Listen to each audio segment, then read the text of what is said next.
Your safety suddenly finds itself in the middle of a growing mental health crisis. This is people self-medicating themselves.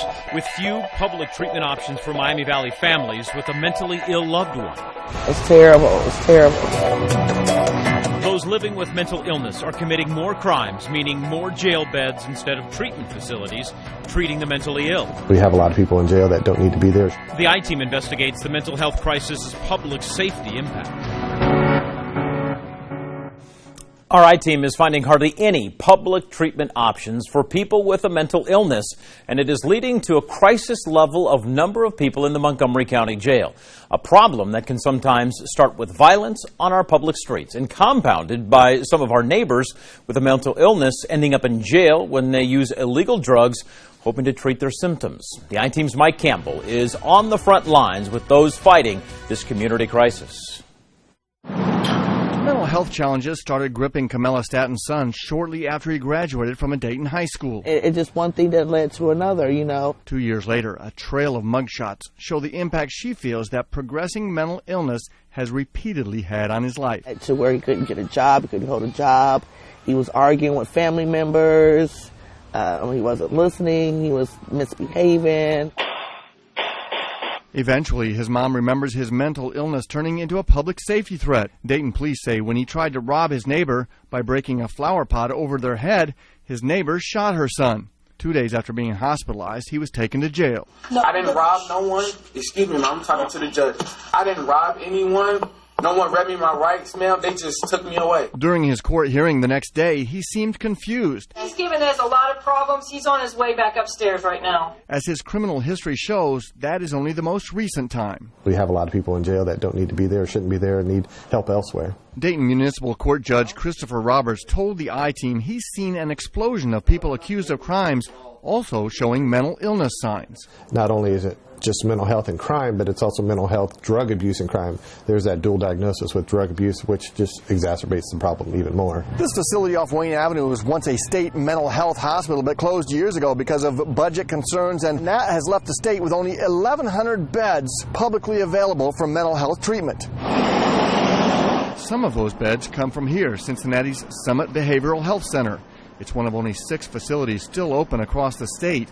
All of Southwest Ohio is assigned here. Summit Hospital may not have a bed available for anywhere from 2 to 3, 4 weeks. We can tell you that a jail environment is not a place for somebody suffering from this illness. Montgomery County Sheriff Rob Streck says he believes the community is facing a mental health crisis, one he thinks could leave the public at risk, including a recent Riverside standoff. The sheriff says hostage negotiators soon became concerned about 40-year-old suspect John Reese's mental health. He had assaulted his mother after she confronted him for using her credit card to buy guns and body armor. Reese would end up killing himself during the standoff. Investigators later found 128 items in the home, including guns, ammunition, and body armor. And then people are going to be like, oh, here we go again. We had the opiate crisis, but what people have to realize is we kind of put the cart before the horse there. Sheriff Streck says he frequently hears from Adamus board members who also professionally treat addicts. Their stories include patients taking opioids to self-medicate mental illness symptoms before ending up in jail.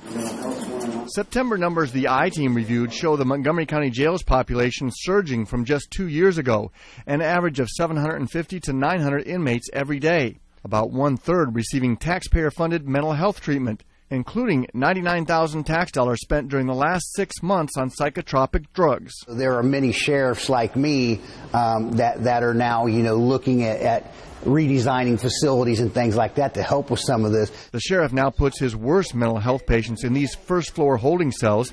They have a lot of glass. This is supposed to allow corrections officers to always be able to watch out for them. But it's not a solution.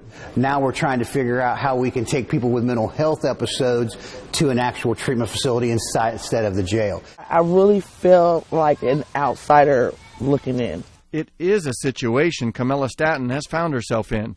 Getting private mental health care for her son, she says, proved difficult and expensive, and she feels trying to receive public help can be awkward. You have to do steps after step after step in order for him to even get any help. So the first step is call the police. Police stepping in can lead to patients receiving a 72-hour psychiatric hospital evaluation, but that does not necessarily lead to inpatient comprehensive mental health treatment.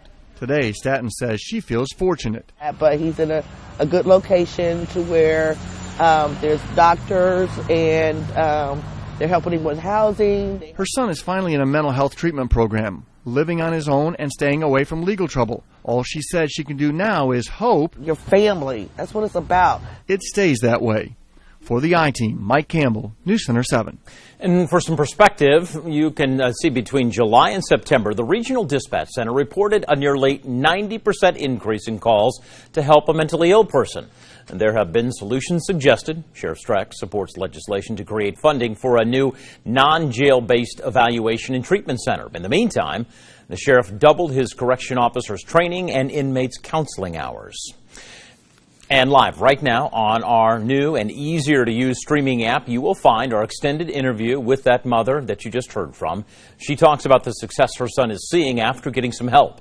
That app is free. All you have to do is download it on either Roku TV, Amazon Fire, or Apple TV.